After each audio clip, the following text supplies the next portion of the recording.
a matriz divina.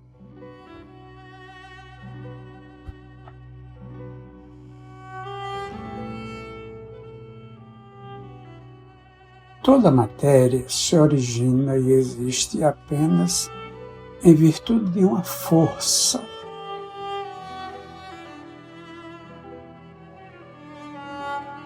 Devemos supor que por trás dessa força exista uma mente consciente e inteligente.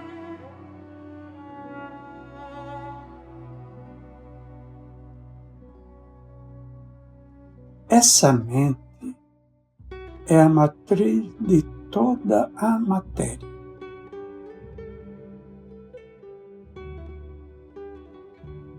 Max Planck, 1944. Com essas palavras, Max Planck, o pai da teoria quântica,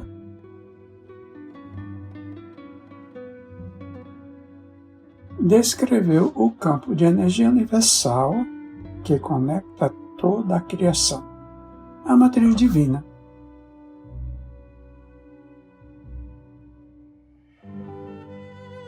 A matriz divina é o nosso mundo, também é cada coisa no nosso mundo.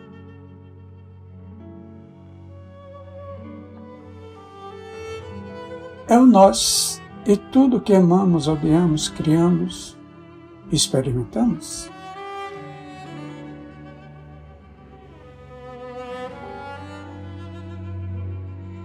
Vivendo na matriz divina, somos como artistas expressando nossas paixões,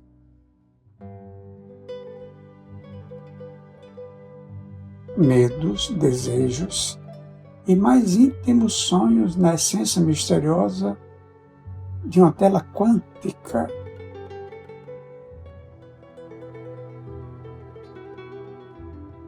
Mas essa tela somos nós, como também somos as imagens na tela.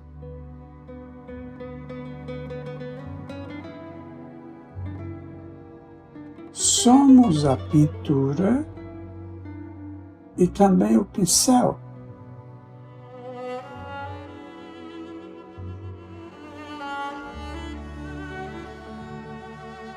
Dentro da matriz divina, somos o recipiente no qual todas as coisas existem.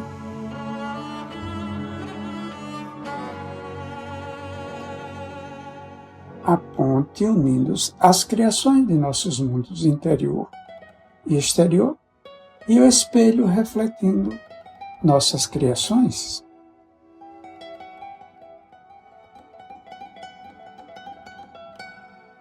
Este livro é para aqueles que almejam despertar o ímpeto de suas maiores paixões e mais íntimas aspirações.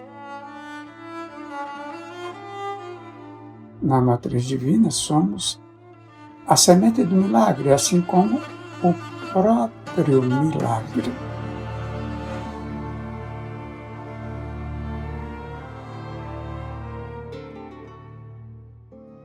Com essas palavras, descortinamos um belo exemplo do poder que nos aguarda.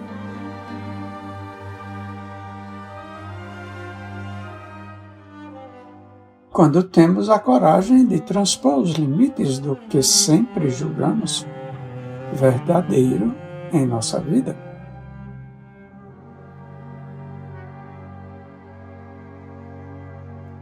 Nesse breve diálogo do poeta contemporâneo Christopher Lloyd,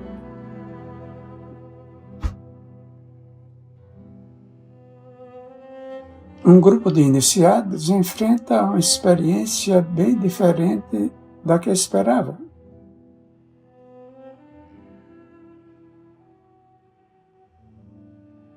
Em vez de simplesmente ficarem na borda do abismo, são estimulados pelo Mestre a ir além do abismo, de maneira tal que acabam surpresos e fortalecidos.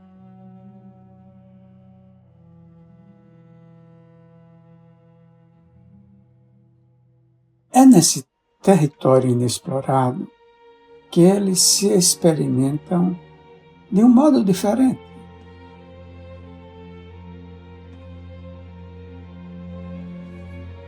E ao se descobrirem, encontram um novo tipo de liberdade.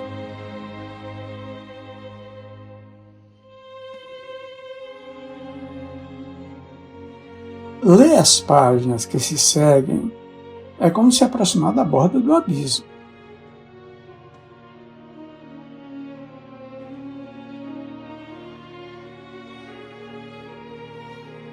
Elas descrevem a existência de um campo de energia, a matriz divina,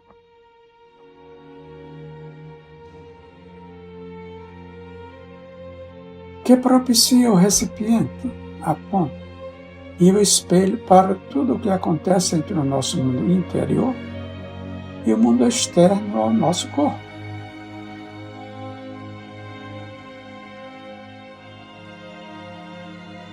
O fato de esse campo de energia existir dentro e em torno de todas as coisas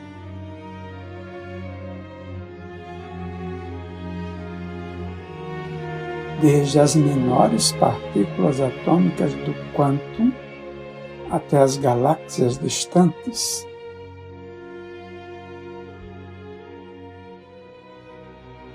cuja luz só agora chega aos nossos olhos, muda nossa crença com relação ao papel que desempenhamos na criação.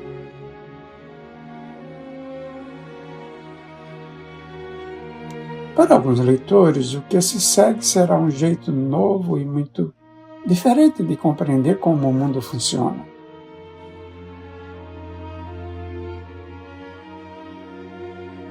Para outros será uma síntese reconfortante do que já sabem, ou pelo menos suspeitam ser verdadeiro.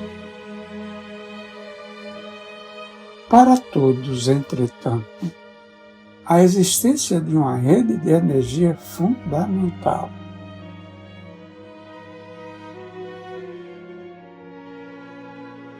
Interligando o nosso corpo, o mundo e tudo no universo, abre uma porta de ampla e misteriosa possibilidade. Tal possibilidade sugere que podemos ser mais do que simples observadores.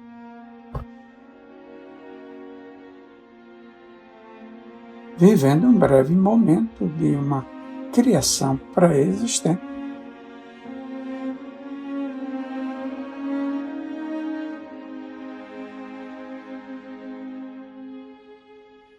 Quando olhamos a vida, nossa abundância material e espiritual, relacionamentos e carreira,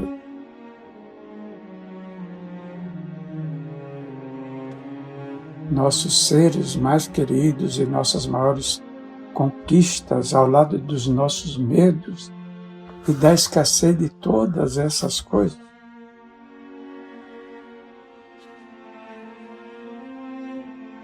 podemos estar contemplando também o reflexo de nossas crenças mais verdadeiras e às vezes mais inconscientes.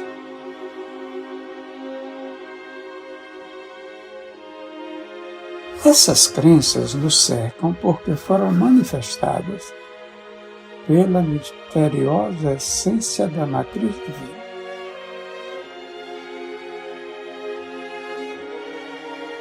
E por esse motivo, a própria consciência deve desempenhar um papel-chave na existência do universo.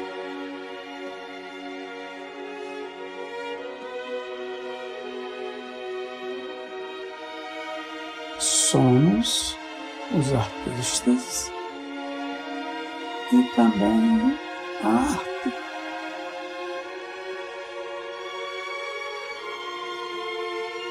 Por mais forçada que essa ideia possa parecer a muitas pessoas, trata-se do ponto crucial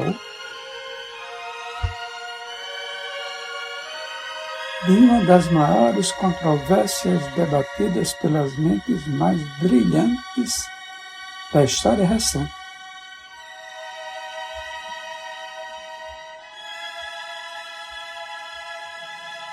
As notas autobiográficas de Albert Einstein, por exemplo, nos contam que ele era um dos que acreditavam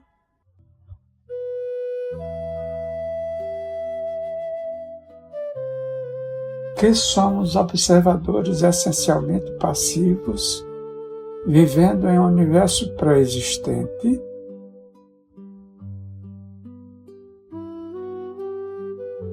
sobre o qual exercemos uma influência muito pequena.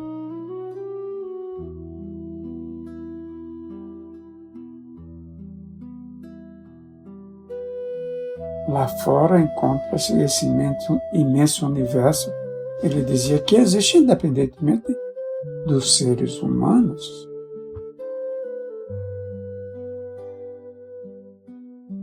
E nos confronta como grande e eterna charada parcialmente acessível, pelo menos às nossas inspeções e pensamentos.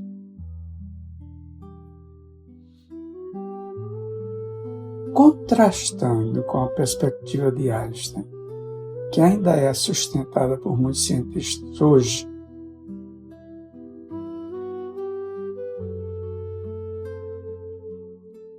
John Wheeler, um físico de Princeton e colega de Einstein,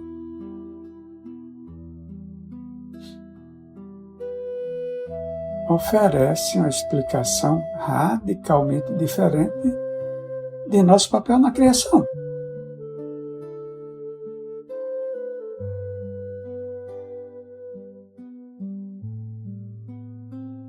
Wheeler anuncia em termos enfáticos, claros e vívidos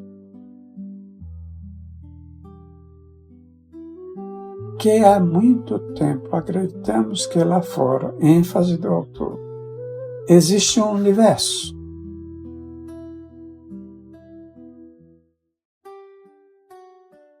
E que aqui se encontra o homem, o observador, protegido com segurança contra o universo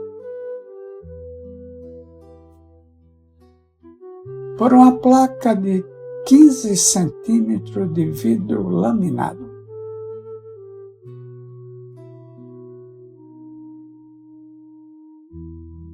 Ao observar os experimentos do século XX,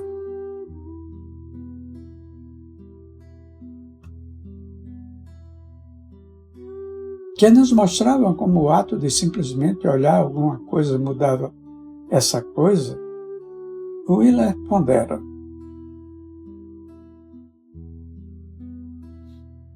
agora, aprendemos com o mundo quântico que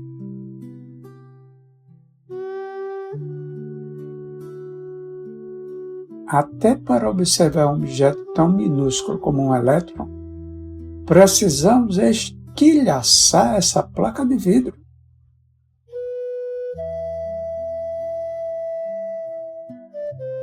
Temos que ir ao âmago.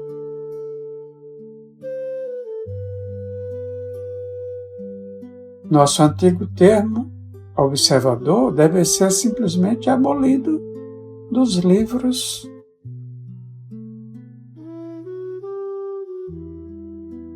Deveremos substituí-lo por participante. Uma nova palavra.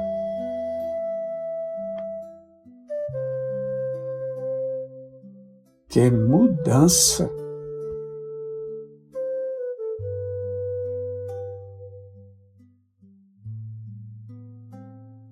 Wheeler faz uma interpretação radicalmente diferente da usual sobre como nos relacionamos com o mundo.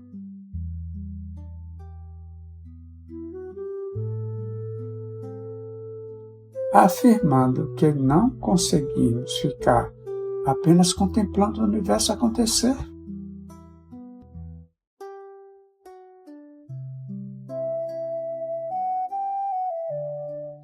Os experimentos da física quântica realmente nos revelam que as propriedades de um elétron mudam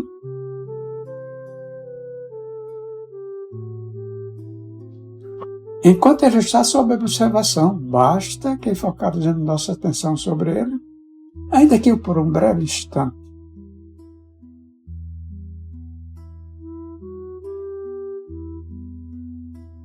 Os experimentos sugerem que o simples ato de observar é um ato de criar e que a consciência executa uma criação.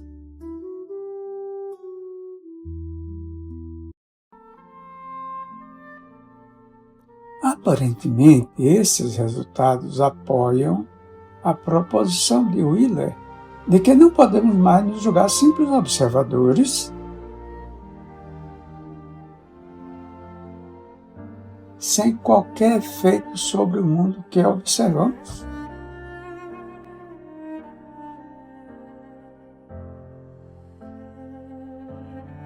O pensamento de que, durante o breve período de nossa existência, estamos participando da criação,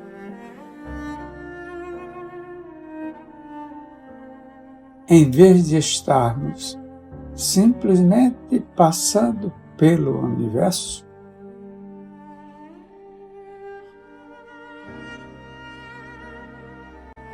exige nova percepção do que é o cosmos e de como ele funciona.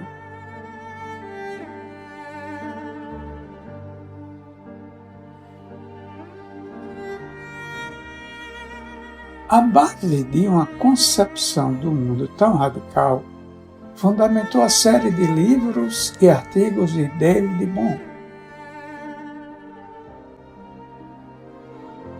outro físico de Princeton e colega de Einstein.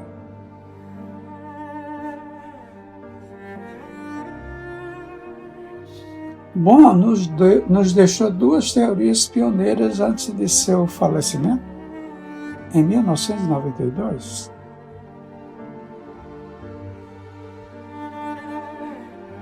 Oferecendo-nos duas visões muito diferentes do universo. Visões praticamente holísticas, de certo modo, e do papel que nele desempenhamos.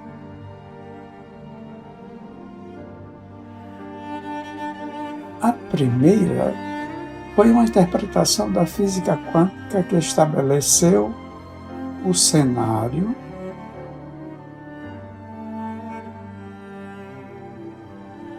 para a reunião de Bohm com Einstein, início da amizade entre ambos.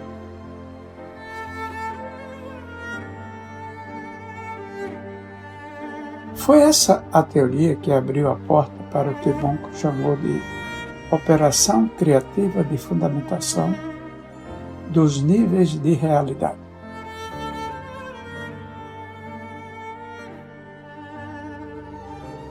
Em outras palavras, ele acreditava que existem planos de criação mais profundos e elevados,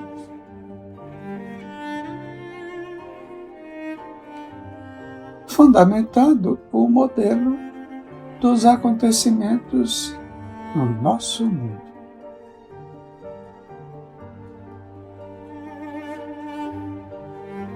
Nosso mundo físico se origina desses níveis mais sutis da realidade.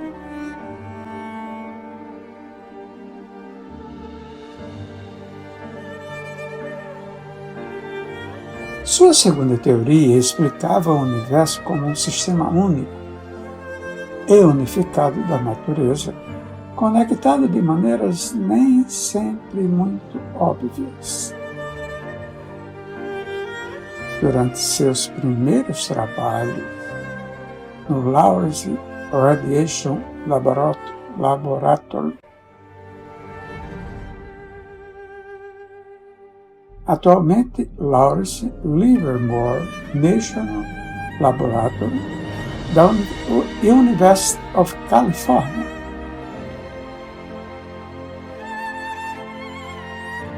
Bohm teve a oportunidade de observar pequenas partículas de átomos em um estado gasoso especial conhecido como estado de plasma.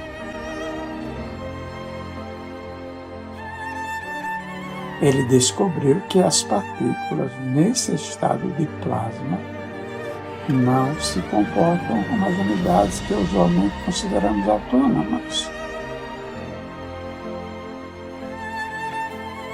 Comportam-se mais como se estivessem interligadas entre si, como se fossem parte de uma existência maior.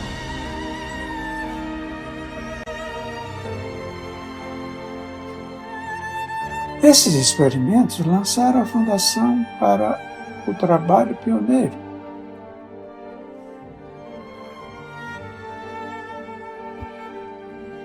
pelo qual, provavelmente é mais conhecido seu livro de 1980, Wholeness and Implicate Order.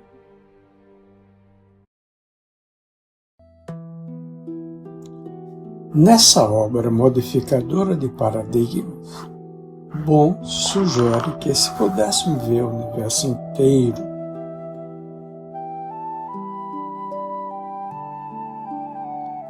de um ponto de vista mais elevado, todos os objetos do nosso mundo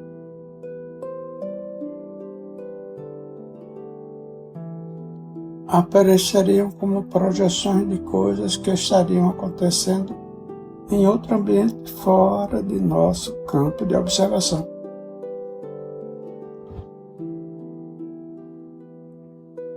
Ele vislumbrou o que podemos e o que não podemos ver como expressões de um universo mais amplo, de uma ordem universal maior.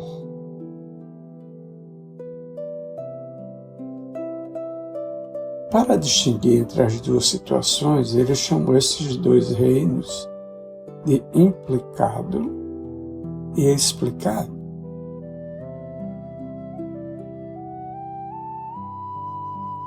Tudo que podemos ver e tocar e que aparece individualizado no nosso mundo, tais como as rochas, os oceanos, as florestas, os animais e as pessoas, são exemplos da ordem explicada da criação.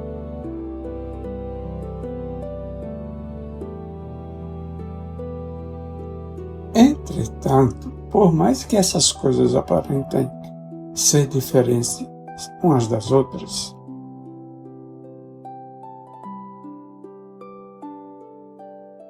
Bohm sugere que elas se encontram ligadas a uma realidade mais profunda.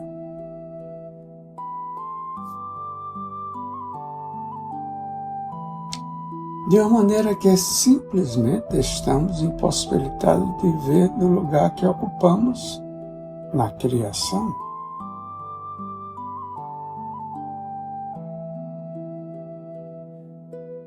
Ele viu todas as coisas que estão aparentemente separadas de nós como pertencentes a uma totalidade maior,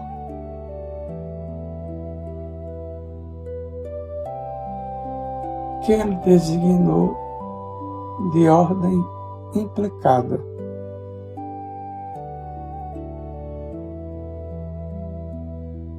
Para descrever a diferença entre o implicado e o explicado, Bohm fez uma comparação com o que ocorre em um curso de água.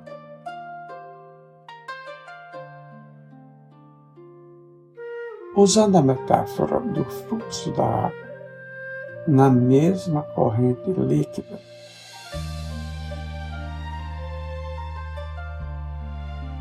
ele descreveu a ilusão da individualidade das coisas da seguinte maneira: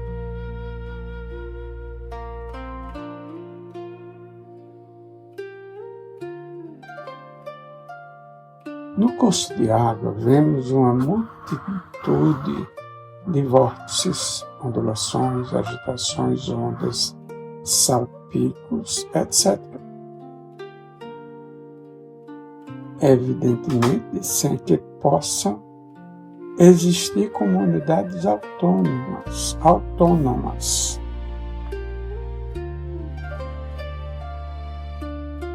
Ainda que as perturbações da superfície da água possam nos parecer individualizadas,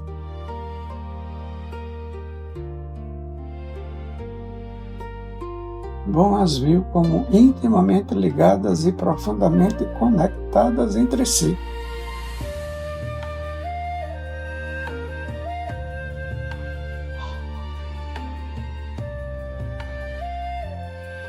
Tais substâncias transitórias, embora dotadas de formas abstratas,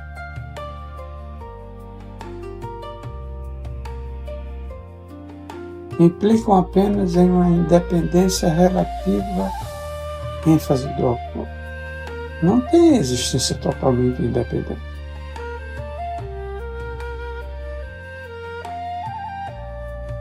Em outras palavras, todas são parte da mesma água.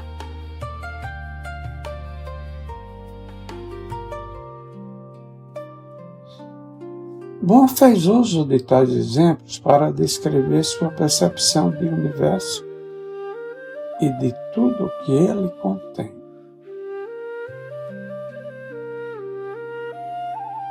Incluindo-nos também, o que efetivamente pode ser parte de um grande padrão cósmico.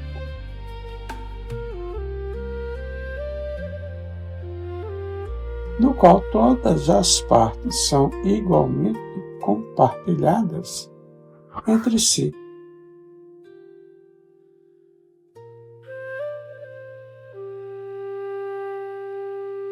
Englobando tal visão unificada da natureza, ele declarou simplesmente que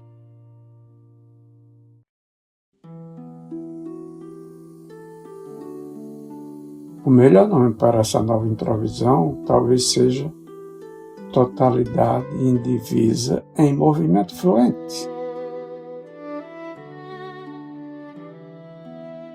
Na década de 1970, Bohm ofereceu uma metáfora ainda mais clara.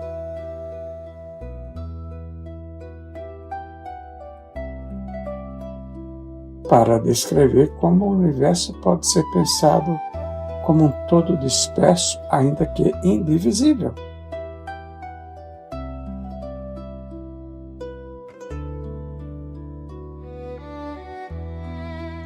Refletindo sobre a natureza interrelacionada da criação, ele se convenceu mais ainda de que o universo funciona como um grande holograma cósmico.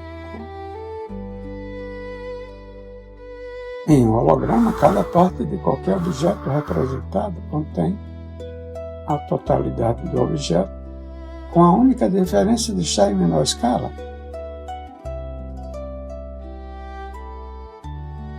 De acordo com a perspectiva de Bohm, o que hoje percebemos como nosso mundo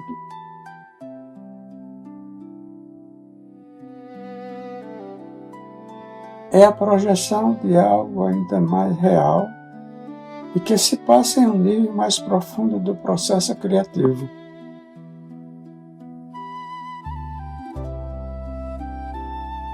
O original é o que se encontra no nível mais profundo, o do universo não manifestado, implicado.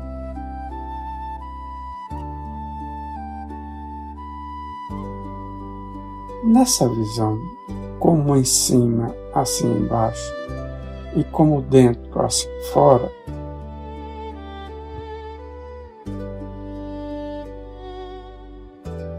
os padrões encontram-se contidos no interior dos padrões completos, dentro e fora de si mesmo, diferendo apenas quanto à escala.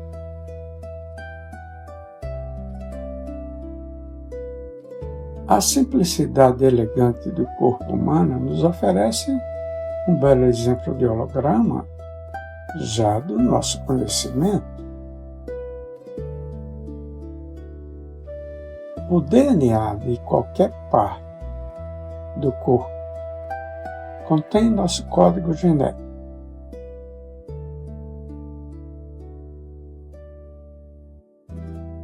A totalidade do padrão do DNA para todo o restante do corpo, independentemente da proveniência do código.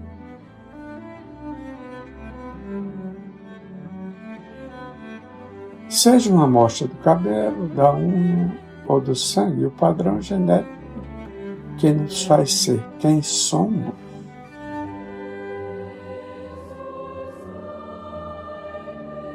Estará sempre contido no código e sempre será o mesmo.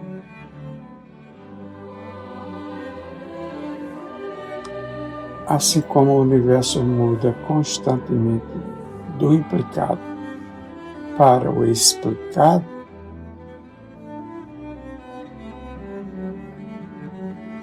o fluxo do não visto para o visto é o que constrói a dinâmica da criação.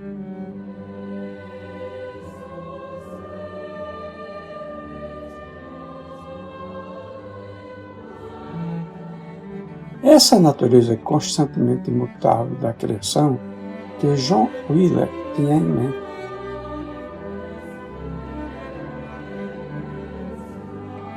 Quando descreveu o universo como participativo, isto é, inacabado e continuamente respondendo à consciência. É interessante observar que é esse precisamente o modo pelo qual o mundo funciona.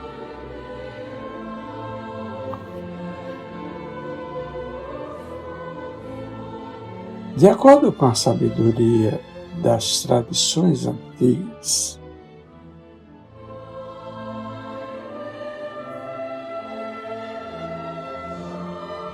desde os antigos escritos védicos indianos, que alguns estudiosos acreditam datar de 5.000 anos antes de Cristo,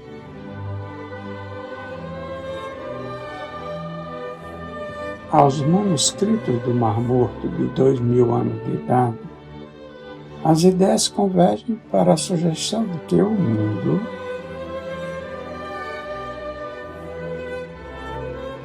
não passa de um espelho de coisas que acontecem em outro domínio mais elevado ou em uma realidade mais profunda.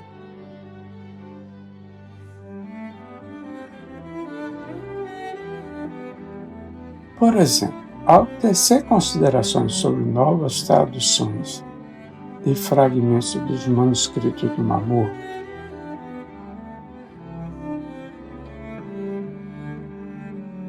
conhecidos como Canções do Sacrifício de Sábado, seus tradutores assim resumem o conteúdo.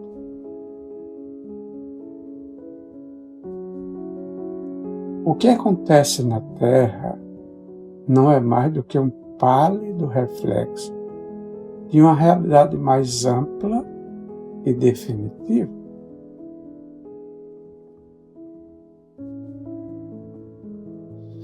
Tanto a teoria quântica como os textos antigos nos levam a concluir que nos mundos invisíveis criamos o projeto dos relacionamentos, carreiras, êxitos e fracassos do mundo visível.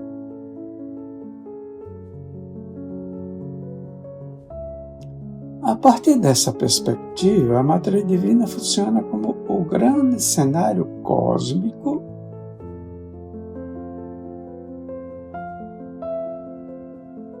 que nos permite perceber a energia não física de nossas emoções e crenças.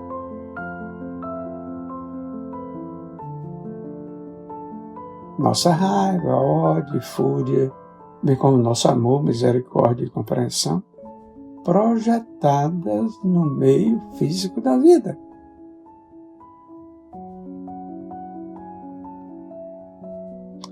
Assim como uma tela de cinema mostra sem avaliar qualquer imagem que tenha sido filmada,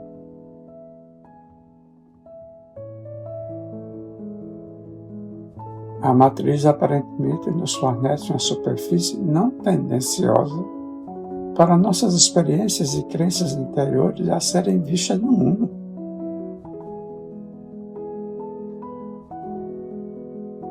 Algumas vezes conscientemente, mas muitas vezes sem perceber, mostramos nossas crenças mais verdadeiras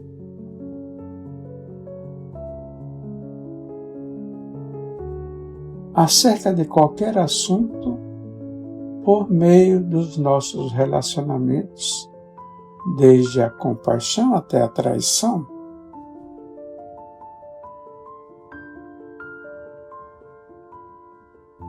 Em outras palavras, somos como artistas que expressam suas paixões, medos, sonhos e desejos mais profundos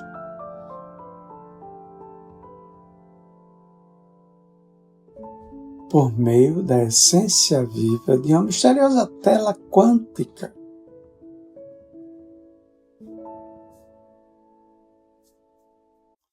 Entretanto, contrariamente a uma tela convencional de pintura que existe apenas em um lugar em dado momento,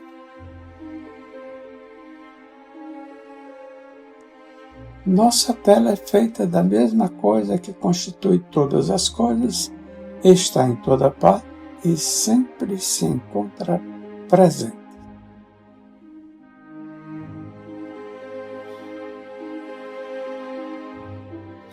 Levemos a analogia da tela do pintor um passo adiante.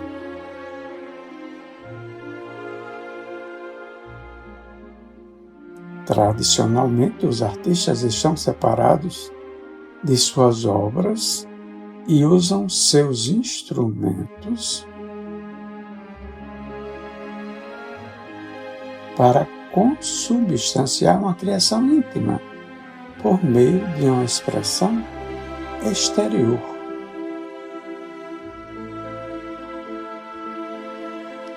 Entretanto, no interior da matriz divina, a separação entre o artista e sua arte desaparece.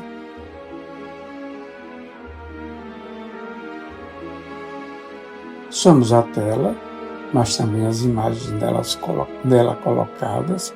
Somos os instrumentos, mas também o artista que deles faz uso. A simples ideia de criarmos de dentro de nossa própria criação nos faz lembrar um dos desenhos animados de Walt Disney.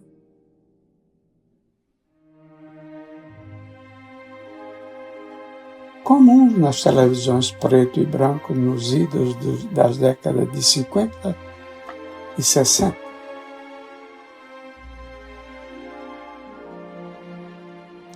Primeiramente vimos a mão de um artista não identificável rabiscando em um bloco de desenho.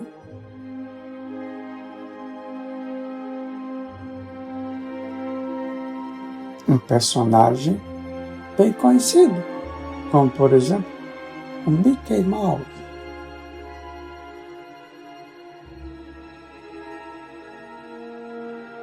A imagem, uma vez concluída, subitamente era animada e ganhava vida.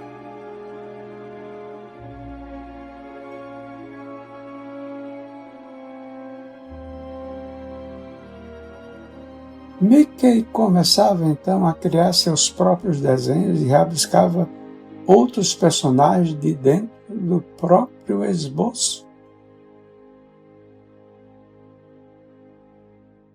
Repentinamente, o artista original não era mais necessário e saía da pintura, literalmente.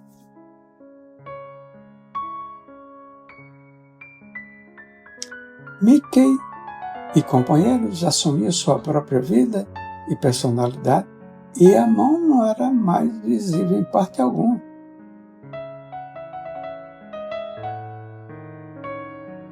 Enquanto todos na casa de faz de conta estivessem dormindo, toda a cozinha era uma alegria só.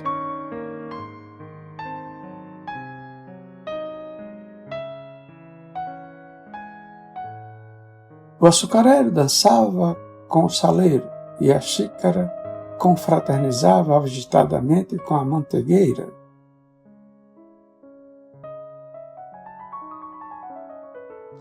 Os personagens já não tinham nenhuma ligação com o artista.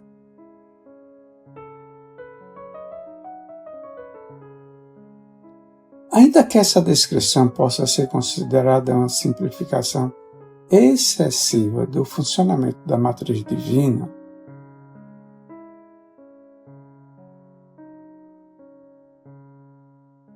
ela é útil para ancorar nossa concepção sutil e abstrata de sermos criadores criando de dentro de nossas criações.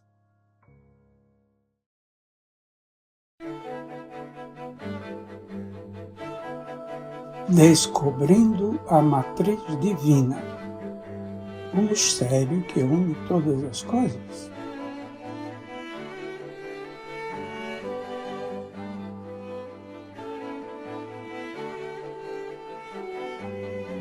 O que existe no espaço em volta?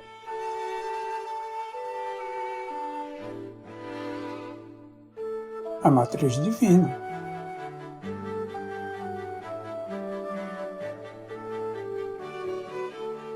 A ciência não pode resolver o derradeiro mistério da natureza.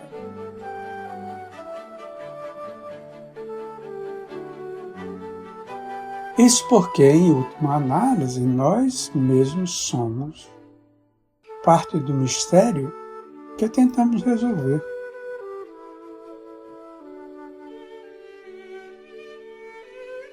Max Planck, físico, quando nos compreendemos, quando compreendemos a nossa consciência,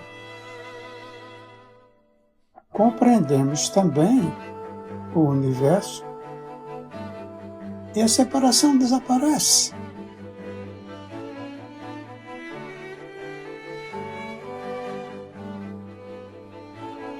Emmett Goswami, físico. Existe um lugar onde todas as coisas começam, um lugar de pura energia, que simplesmente é. Nessa incubadora quântica da realidade, todas as coisas são possíveis.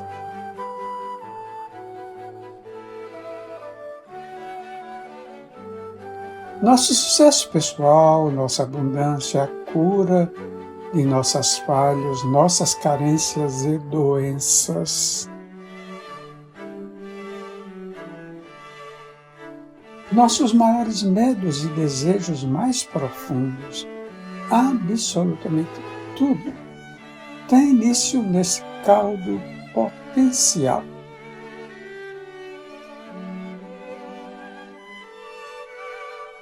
Por meio dos construtores da realidade,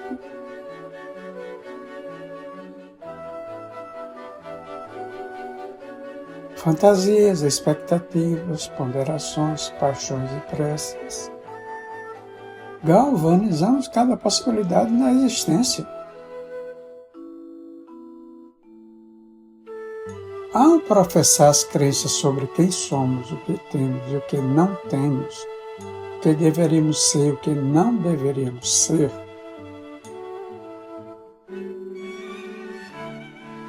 insuflamos vida nas nossas maiores alegrias, mas também em nossos mais negros momentos.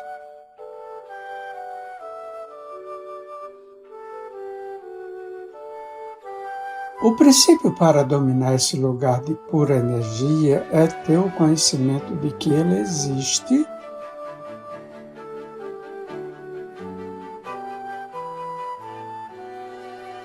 compreender seu funcionamento e usar uma linguagem que seja reconhecível.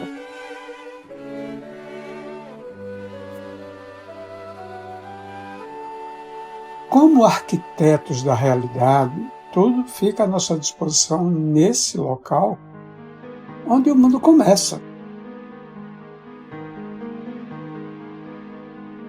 Espaço puro da matriz divina.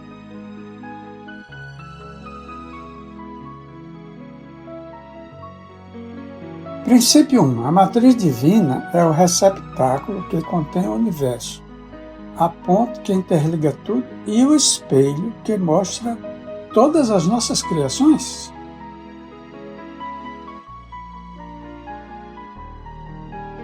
A última coisa que eu esperava ver em um final de tarde de outubro, ao escalar uma trilha remota.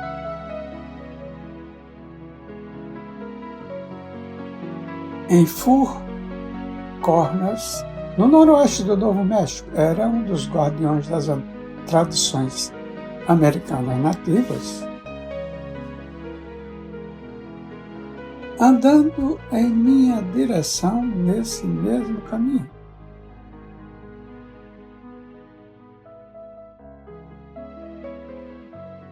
Mas lá estava ele, de pé no topo da pequena rampa que nos separava na medida em que nossos caminhos convergiam.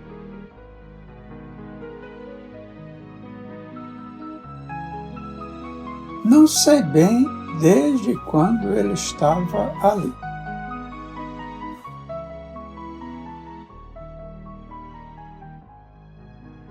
No momento em que eu vi, ele aguardava a minha chegada, olhava-me, enquanto eu escolhia meu passo entre as pedras soltas da trilha. A luminosidade do fim de tarde ensombrava profundamente a silhueta do corpo do homem.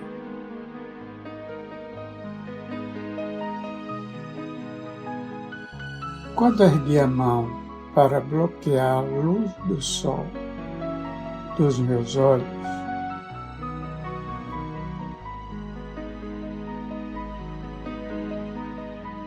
vislumbrei mechas de seu cabelo comprido até os ombros e soprando pela face.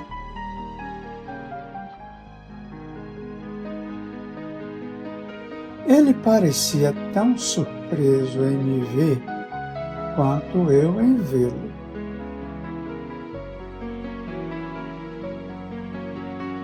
Protegendo o som com as mãos em concha em volta da boca, ele gritou: "Olá!" "Olá!", respondi.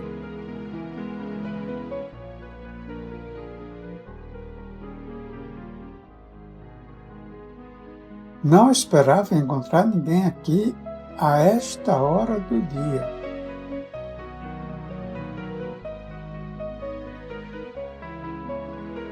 Aproximando-me, perguntei: "Há quanto tempo você estava me observando?"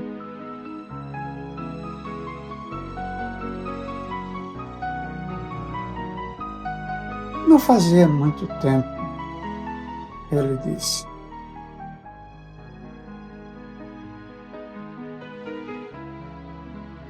Vim até aqui para ouvir as vozes dos meus ancestrais, vinda dessas cavernas.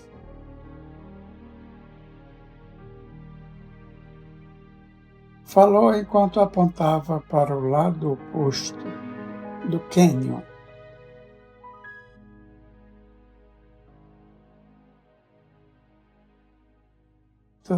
O caminho em que estávamos dava voltas em torno de uma série de locais arqueológicos construídos há cerca de 11 séculos por uma tribo misteriosa.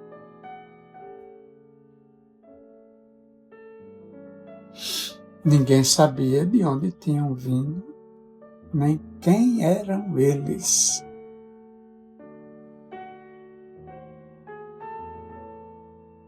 Sem evidência alguma da evolução de suas habilidades ao longo do tempo.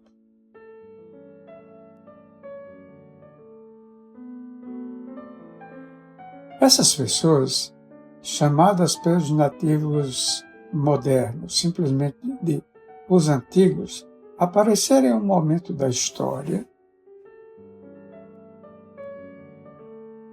trazendo a mais avançada tecnologia que jamais seria vista na América do Norte durante os 1000 anos seguintes.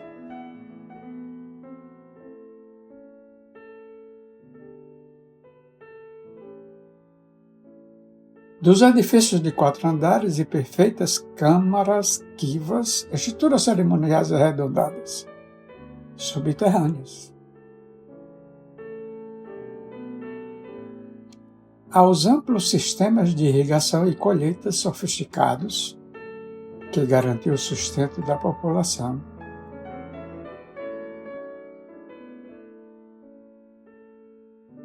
O lugar parecia ter surgido do nada num belo dia.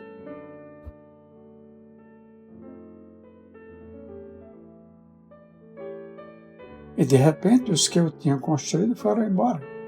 Simplesmente desapareceram.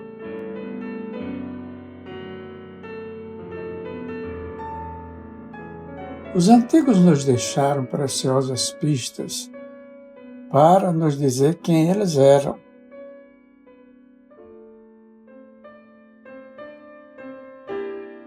Com exceção da arte rupestre nas paredes do cânion, nunca foram encontrados registros históricos sobre o fato.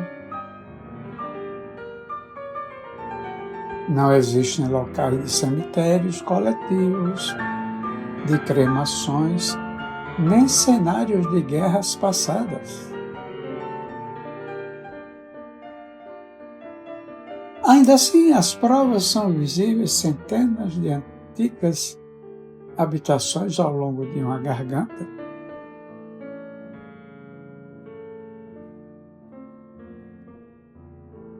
De 18 quilômetros de comprimento por 2 de largura.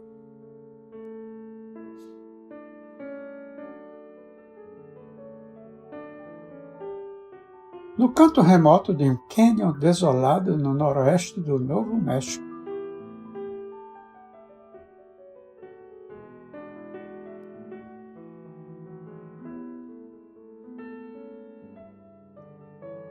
Eu já havia estado nesse lugar outras vezes para caminhar imerso na estranha beleza dessa desolação aberta e para sentir o passado.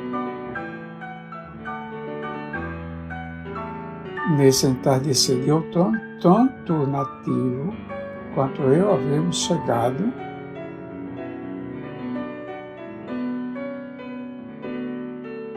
ao meio do deserto, no mesmo dia e pela mesma razão. Enquanto trocávamos ideias sobre os segredos que o lugar ainda escondia, meu novo amigo me contou uma história.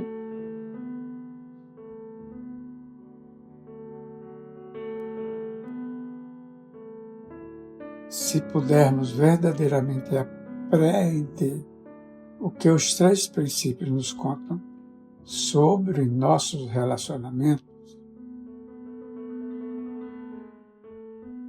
uns com os outros, com o universo e com nós mesmos, os acontecimentos de nossa vida assumirão um significado inteiramente novo.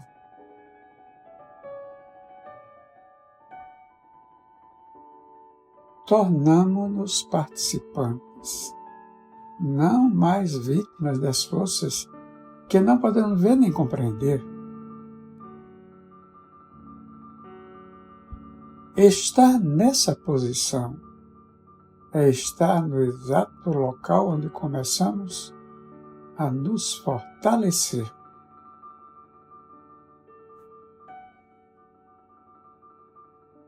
A matriz divina